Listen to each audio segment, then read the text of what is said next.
गोली चली नहीं और राहुल गांधी जी ने कहा कि स्टूडेंट्स के ऊपर गोली चली है। मैं इसको अंडरलाइन करके दोबारा बोल रहा हूं ताकि किसी प्रकार का भ्रम देश में ना फैले। जहां भी एक्शन लेना होता है लाठीचार्ज इत्यादि का, उसके लिए वही नियुक्त मजिस्ट्रेट होते हैं।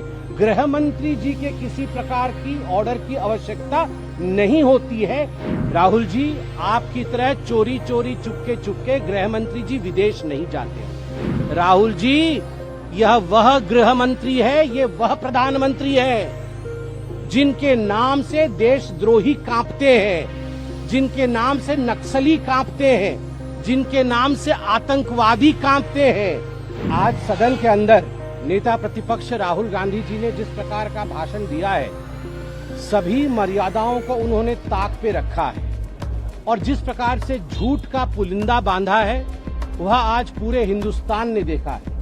पहली बात, गोली चली नहीं और राहुल गांधी जी ने कहा कि स्टूडेंट्स के ऊपर गोली चली है।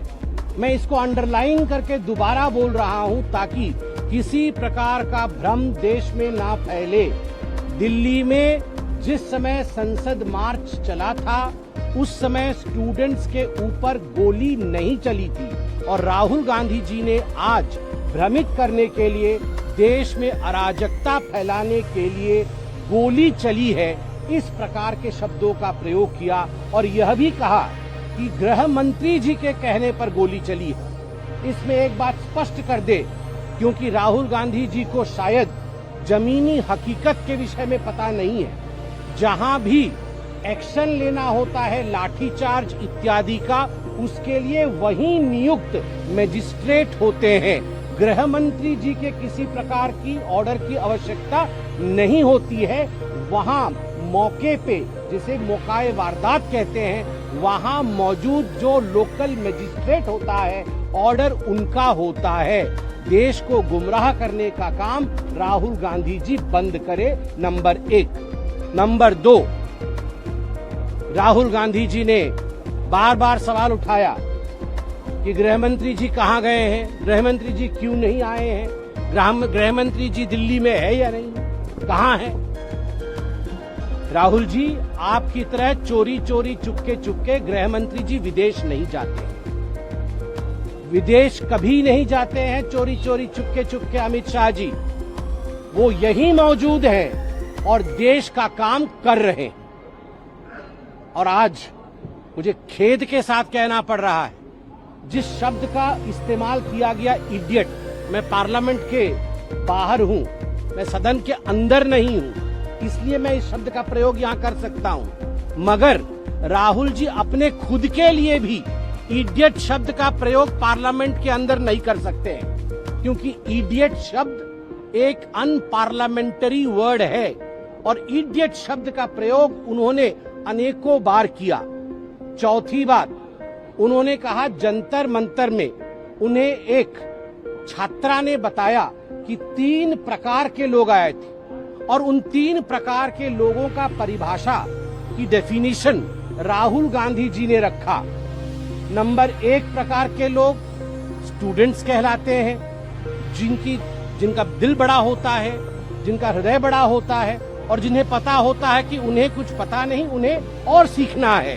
ये नंबर 1 कैटेगरी के लोग जो जंतर मंतर पे थे।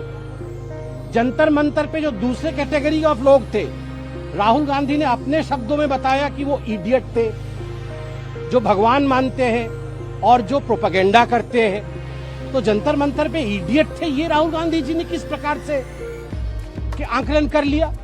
मुझे लगता है जंतर मंतर में जो लोग मौजूद थे उनको भी उत्तर देना चाहिए। और तीसरे कैटेगरी के लोग जो जंतर मंतर में थे वो अंधभक्त थे।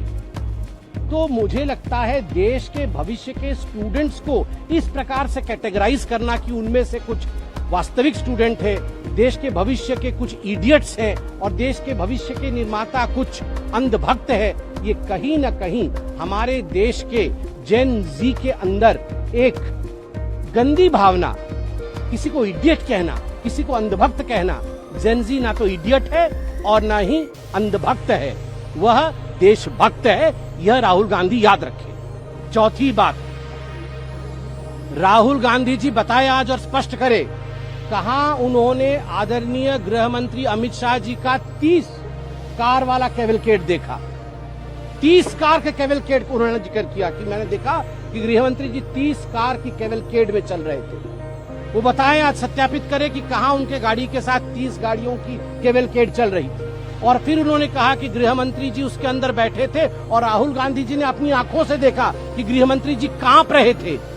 राहुल जी, यह वह गृह मंत्री है, ये वह प्रधानमंत्री है जिनके नाम से देशद्रोही कांपते हैं, जिनके नाम से नक्सली कांपते हैं, जिनके नाम से आतंकवादी कांपते हैं। ये नहीं कांपते हैं, देशद्रोहियों को कपाते हैं, नक्सलियों को कपाते हैं, आतंकवादियों को कपाते हैं।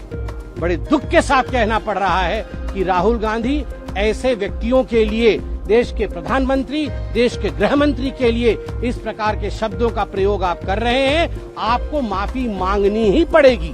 Without apology we will also not rest in peace. जब तक आप माफी नहीं मांगेंगे, तब तक हम सत्य को जनता के सामने रखते रहेंगे।